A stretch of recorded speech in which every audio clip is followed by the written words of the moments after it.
என்று ஆங்காங்கே நாங்கள் எங்கள் இளைஞர்களை பார்த்து நாங்கள் கூறிக்கொண்டு வருகின்றோம்.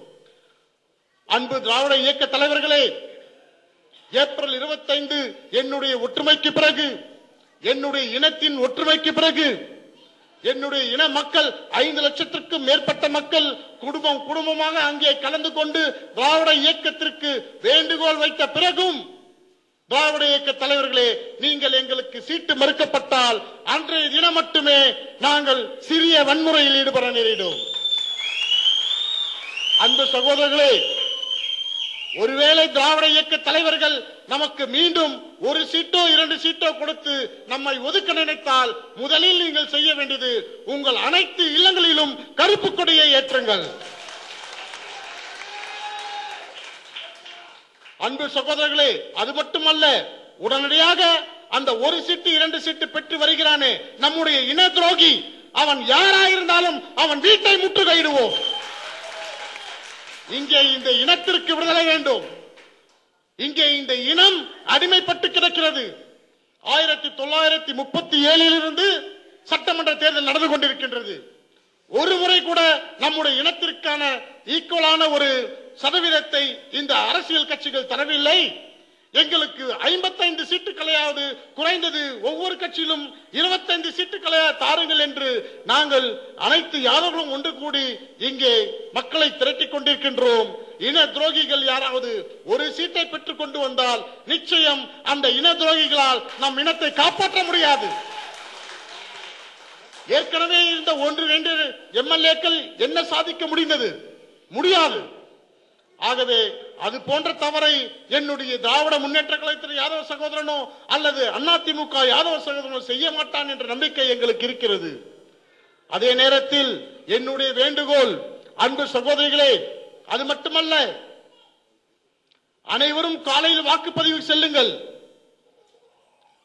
தமிழகம் முழுவதும் ஒரே நேரத்தில் 49 ஓ பத்திரத்தில் கையொப்பமிடுங்கள். என்னவென்று, என்னுடைய இனம் அழிக்கப்படுகிறது. முதன்முறையாக நாம் குற்றச்சாட்டு சொல்லுவோம். இப்பொழுது நான் சொல்லிக் கொண்டிருக்கிறது, நாங்கள் சோம்பேறித்தனமாக இருந்து விட்டோம். என்னுடைய இனம் ஒற்றுமையாக இல்லை. என்னுடைய இன மக்கள் குழுக்களாக பிரிந்து கொண்டிருக்கிறார்கள். இளையாங்குடி என்றால் அது இளையாங்குடி பிரச்சனை, திண்டுக்கல் என்றால் இது திண்டுக்கல் பிரச்சனை என்று நாங்கள் பிரிந்து கொண்டிருந்தோம். ஆனால் இன்றைய தினம் யாதவன் எங்கு பாதிக்கப்பட்டாலும் அது யாதவர் பிரச்சனை என்ற ஒரு உணர்ச்சிமயமான ஒரு உணர்வுக்கு நாம் வந்திருக்கிறோம்.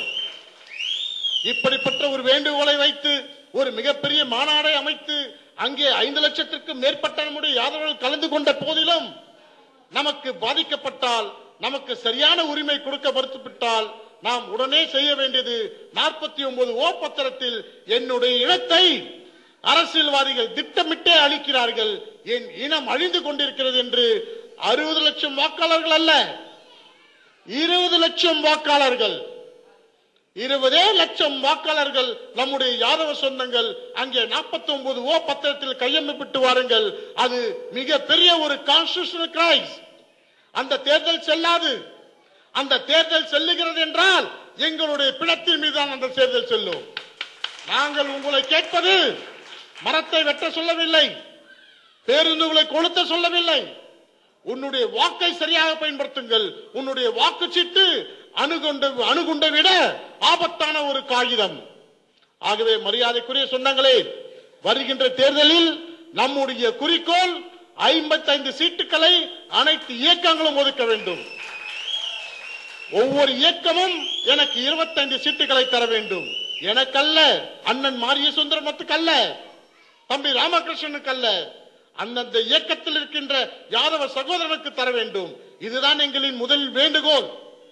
25 குறைந்தது 25 சட்டமன்ற உறுப்பினர்கள் வருகின்ற 2011 சட்டமன்றத்தில் நம்முடைய யாதவ சகோதரர்கள் உள்ளே நுழைந்தால்தான் என்னுடைய கோரிக்கையும், என் கோரிக்கையை வலு சேர்க்க என்னோடு பயணப்பட்டுள்ள அண்ணன் மரிய சுந்தரம், தம்பி வெங்கடேஷ், தம்பி குணசீலன் அவர்களுடைய உழைப்பும் வீணாகாது. இங்கே ராமகிருஷ்ணன் இவ்வளவு சிறப்பாக இந்த கூட்டத்தை ஏற்பாடு செய்திருக்கிறாரே, எதற்காக? அவர் பிள்ளைக்கெல்லாம் கல்யாணம் ஆயிற்று, அவருக்கு இடஒதுக்கீடு தேவையில்லை, அவருக்கு வாய் இருக்கிறது பிழைத்துக் கொள்வார்.